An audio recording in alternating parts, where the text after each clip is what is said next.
आज हम पाठ्य मुक्तक और गेय मुक्तक में अंतर जानेंगे। ये प्रश्न 100% आपसे पूछता ही है। पाठ्य मुक्तक की विशेषता बताओ, गेय मुक्तक की विशेषता बताओ। तो ये पाठ्य मुक्तक की विशेषता जब पूछे तो इस तरफ पर लिख देना, गेय मुक्तक की इस तरफ। अंतर बताऊंगा मैं, बड़ा ही बेहतरीन से अंतर, जीवन भर याद रहेगा और ट्रिक के माध्यम से बताऊंगा। आइए तो देर किस बात की है, शुरू करते हैं। तो देखिए, अंतर जानने से पहले आप पहले ना इनकी परिभाषा समझिए कि वास्तव में है क्या। देखिए, पाठ्य मुक्तक और गेय मुक्तक क्या है, मुक्तक के ही भेद है। अब ऐसे मुक्तक जो विचार प्रधान हो, मतलब जिनमें चिंतन या तर्क वितर्क की प्रधानता होती है, उसे अपन कहते हैं पाठ्य मुक्तक। इसमें क्या करना है, इसमें क्या होगा, तर्क वितर्क हो सकता है। जैसे कबीरदास जी ने जो भी रचना की, ठीक है भैया, और रहीमदास जी ने जो भी रचना की, बिहारी जी ने जो रचना की, ये सब क्या है, ये पाठ्य मुक्तक है। और गेय मुक्तक क्या है, गेय मुक्तक है कि ऐसे मुक्तक जो भाव प्रधान हो, ठीक है, इसमें विचार प्रधान है। इसमें क्या है, विचार प्रधान है, और इसमें क्या है, भाव प्रधान है। इसे सुर और ले के साथ गाया जाता है। जैसे मीराबाई, कबीरदास जी, तुलसीदास जी के पद। यहां से आप ध्यान से समझ गए कि पाठ्य मुक्तक और गेय मुक्तक क्या है। तो एक बात क्लियर हो गई यहां पर कि जो पाठ्य मुक्तक है ना, वो पढ़े जाएंगे।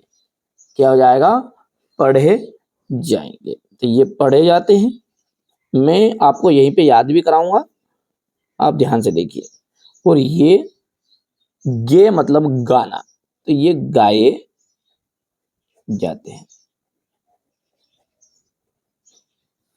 ठीक है भैया, ये पढ़े जाते हैं तो ये गाए जाते हैं। अब जब ये पढ़ेंगे तो इनमें ले, तुक, ले, तुक, छंद आदि का ध्यान रखा जाएगा क्या, तो आदि का ध्यान नहीं रखा जाता है, नहीं रखा जाता है। पर इनमें दूसरी बात है कि ये रखा जाता है।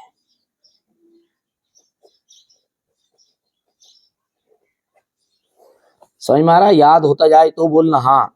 ठीक है, पाठ्य मुक्तक पढ़े जाएंगे, गेय मुक्तक गाए जाएंगे। इनमें ले, तुक, छंद आदि का ध्यान नहीं रखा जाता है, और इनमें इस चीज का ध्यान रखते हैं।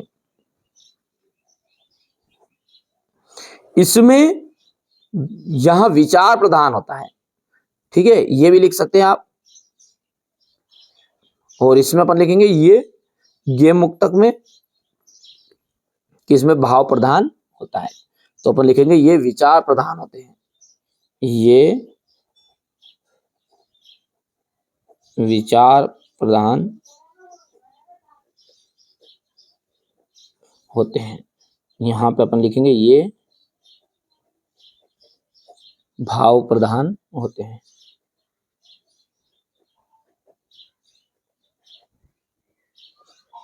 ठीक है भैया,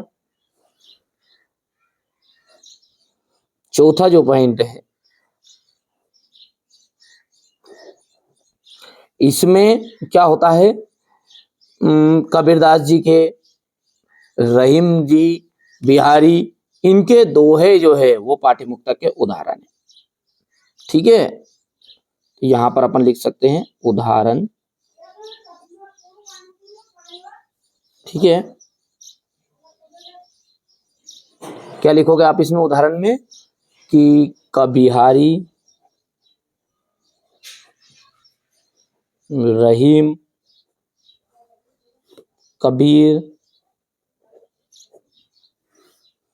आदि के दोहे क्या है, हाँ, पाठ्य मुक्तक है।